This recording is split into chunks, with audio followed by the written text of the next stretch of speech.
Hello everyone, আশা করি সকলে ভালো আছো এবং সুস্থ আছো। তোমরা দেখতে পাচ্ছ যে SLST philosophy Das Kadam MCQ class 49 এটা নিয়ে এসেছি আমি। আর যারা এখন অবধি এমসিকিউ এর বাকি সিরিজগুলো দেখোনি, মানে এর আগে যে পার্টগুলো যেগুলো ছিল সেগুলো দেখোনি, তাদেরকে বলছি এখনো সময় আছে, কাইন্ডলি একবার দেখে নাও। আর যারা এখনো অবধি টেলিগ্রামে জয়েন করনি তাদেরকে আবারও বলছি, অবশ্যই টেলিগ্রামে জয়েন করো। তুমি যে প্ল্যাটফর্মে রয়েছো সেই প্ল্যাটফর্মটির নাম হলো ইয়োর ফিলোসফি। এটাই একমাত্র ফ্রি অনলাইন লার্নিং প্ল্যাটফর্ম, এছাড়া দ্বিতীয় কোনো ফ্রি অনলাইন লার্নিং প্ল্যাটফর্ম নেই যেখানে সম্পূর্ণ সিলেবাসটা কমপ্লিট করানো হয় বা হয়েছে।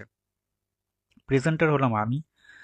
আর যারা এখন অবধি সাবস্ক্রাইব করোনি তারা কাইন্ডলি করে দিও। যারা লাইক করছো না তাদেরকে বলছি ভিডিওটি দেখবার পরে একটা লাইক করে দিও।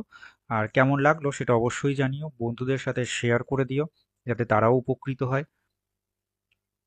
যেহেতু পরীক্ষা একদম প্রায় দোরগোড়ায় এসে গেছে, সুতরাং বেশি সময় ব্যয় করব না। চলো আমরা শুরু করি।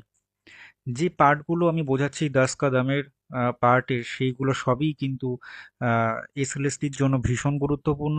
আপকামিং সেট নেট পরীক্ষার জন্য গুরুত্বপূর্ণ, ডাব্লিউবিপিএসসির জন্য কিন্তু ভীষণভাবে গুরুত্বপূর্ণ।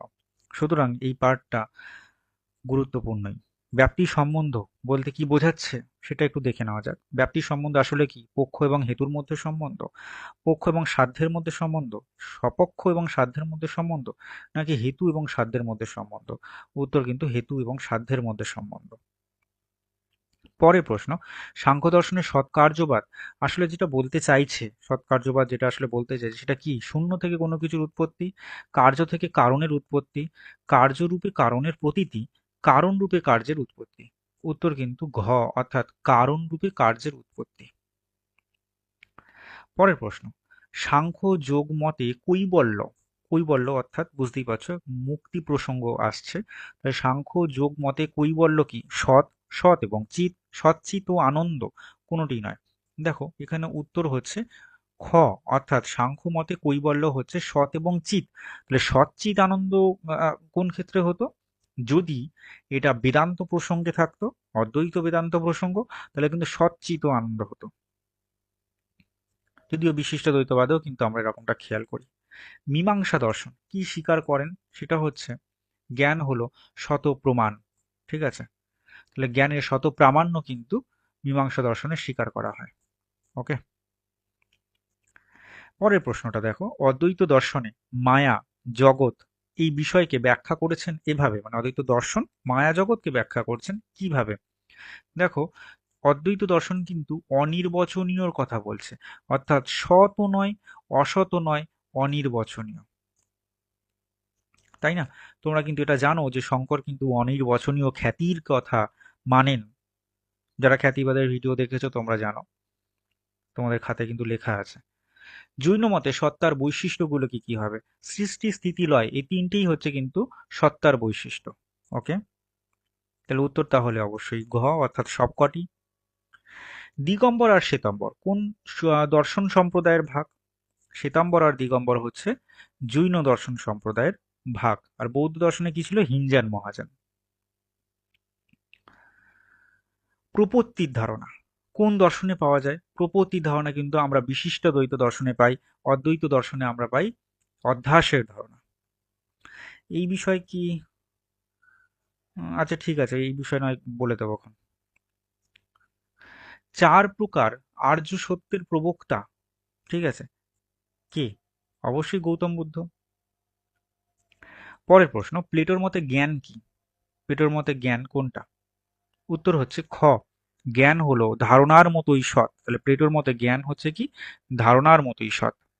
পরের প্রশ্ন, আকার ও উপাদানের মধ্যে বা আকার আকার ও উপাদানের ওপর বিশ্বাস রেখেছেন কে? অ্যারিস্টটল কিন্তু আকার ও উপাদানের মধ্যে বিশ্বাস রেখেছেন।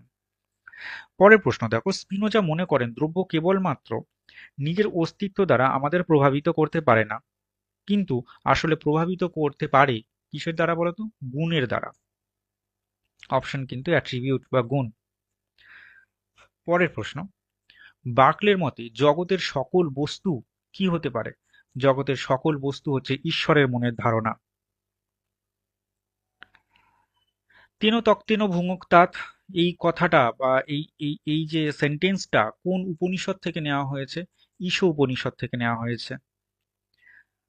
তোমাদের মনে হতে পারে আবার উপনিষদের প্রসঙ্গ কেন আসছে, আসলে আমরা কিন্তু বেদান্ত দর্শন পড়ছি এবং বেদান্ত দর্শনে কিন্তু উপনিষদ প্রসঙ্গ আছে। তাই কিন্তু ওরা মানে চাইলেই কিন্তু দিতে পারে। পিওর বিইং বা হচ্ছে বিশুদ্ধ সত্তার কথা কিন্তু পারমেনাইটিস বলছেন, আর হেরাক্লিটাস কিন্তু বিকামিং এর কথা বলছেন। বিইং কে কিন্তু উনি অস্বীকার করছেন, বিকামিং এর কথা বলছেন।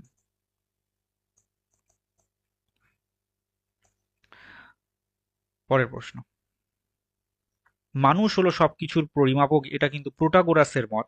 আর প্রোটাগোরাসের এই মতটাকে খণ্ডন করে কিন্তু প্লেটো তিনি বলছেন God is the measure of all things. যেখানে man is the measure of all things ছিল সেন্টেন্সটা, ওখানে ম্যানের বদলে কিন্তু গড বলছেন। কে বলছেন?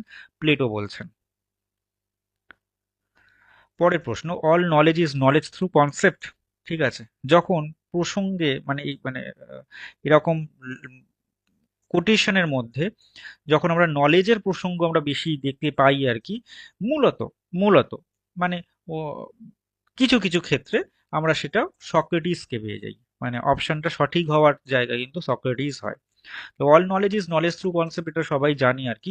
এটা সক্রেটিসের, মানে সমস্ত জ্ঞানই হলো ধারণা সমূহ, এ কথা কিন্তু সক্রেটিসই বলেছেন। সংখ্যা তত্ত্ব, ঠিক আছে, কার দেওয়া? পিথাগোরাসের দেওয়া, পাইথাগোরাস ফিলসফি। আমি কিন্তু তোমাদের এইগুলো করিয়ে দিয়েছি, মানে ইন্ট্রোডাকশন তো পার্ট আমাদের ছিলই, সেই ইন্ট্রোডাকশন পার্টে কিন্তু এইগুলো পরীক্ষায় আসতেই পারে, তাই জন্য কিন্তু আমি এগুলো করে দিয়েছি।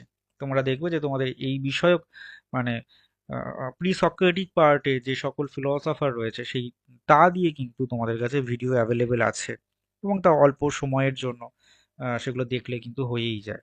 এমসিকিউ পার্টের মধ্যেই দেওয়া আছে। পরমাণুবাদের প্রতিষ্ঠাতা হচ্ছে ডিমোক্রিটাস। যদি বলা হয় পরমাণুবাদের সূত্রপাত কার হাত থেকে হয়েছে বা কার দ্বারা হয়েছে, তাহলে সেক্ষেত্রে কিন্তু পরমাণুবাদের সূত্রপাত হয়েছে লিউসিপাসের দ্বারা। পরমাণুবাদের প্রতিষ্ঠাতা হচ্ছেন ডিমোক্রিটাস। যদি বলা হয় ভারতীয় দার্শনিক পরমাণুবাদের প্রতিষ্ঠাতা কে, তাহলে উত্তর কিন্তু মহর্ষি কনাদ, অর্থাৎ আমরা বৈশেষিক সূত্রের যে ফাউন্ডার তার কথা বলছি। ওকে। এবং এই যে পদার্থবিদ্যা, ঠিক আছে, যে ফিজিক্সের প্রসঙ্গ যেটা আসছে, সে তারাও কিন্তু স্বীকার করেন যে হচ্ছে মেন যে অথেন্টিক সোর্স বা হচ্ছে কোথা থেকে শুরু হলো ভারতীয় দর্শনে পরমাণুবাদের প্রসঙ্গ, কে কে নিয়ে আসলেন, তখন কিন্তু তারা বৈশেষিক দার্শনিক কণাদকেই কিন্তু তারা মনে করেন। কিন্তু উম, অল্প বিদ্যা ভয়ঙ্করী যে সকল মানুষজন আছে তাদেরকে গিয়ে বলবে, তারা বলবে যে না, বিজ্ঞানই মানে সত্য, তাহা ভিন্নে আর কিছু নাই, দর্শনের তো কোনো স্থানই নেই, এই কথা তারা বলবেন।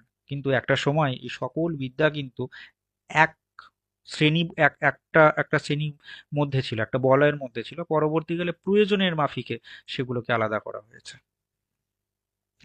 পরের প্রশ্ন দেখো, জলই হলো জগতের মূল উপাদান, ঠিক আছে, বা ফান্ডামেন্টাল স্টাফ, সেটা কি বলেছেন? থেলস বলেছেন। ওকে। দেখো, এই তো ছিল আজকে খুবই সহজ সহজ প্রশ্ন, মানে ছোট্ট বাচ্চাদের মতো কিছু প্রশ্ন।